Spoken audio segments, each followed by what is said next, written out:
Hi friends, செல்லிக்குட்டிக்கு ஆஃப்லி leave விட்டுருந்தாங்களே. சரியா, லீவுக்கு வந்துட்டு அக்கா வீட்டுக்கு கரூர் போகணும்னு சொல்லிட்டு ரொம்ப ஆர்வமாக இருந்துட்டு இருந்தான். ஸோ அவனே பார்த்தீங்கன்னாக்கா பரபரப்பாக ரெடி ஆகிட்டு இருந்தான். வீட்டில் வந்துட்டு சாப்பிட மாட்டேன், பஸ்ஸில் தான் போய் சாப்பிடும் அப்படின்னா சரின்னு சொல்லிட்டு மிளகு தக்காளி கீரை வந்துட்டு வணக்கி சாப்பாடில் போட்டு கிளறி அவனை டிஃபன் பாக்ஸ்லேயே கொடுத்துட்டு ஸோ பஸ்ஸில் போய் சாப்பிட்டுப்பாரு.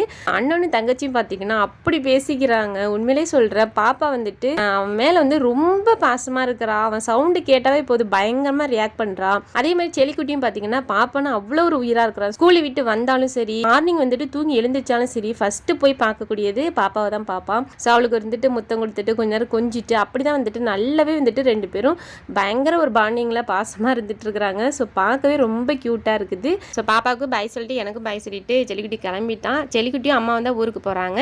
போன வருஷமா பார்த்தீங்கன்னா செல்லிக்குட்டி ஊருக்கு போயிருந்தான். பயங்கரமா பார்த்தீங்கன்னா நான் அழுதுகிட்டே இருந்தேன். இந்த வருஷம் வந்துட்டு அந்த அளவுக்கு அழுகை இல்லை, பட் பயங்கரமா ஃபீலிங் இருக்கதான் இருந்துச்சு. ஸோ பாப்பா இருக்கா அப்படிங்கிறனால ஒரு தைரியத்தில் இருந்துக்கிட்டேன்.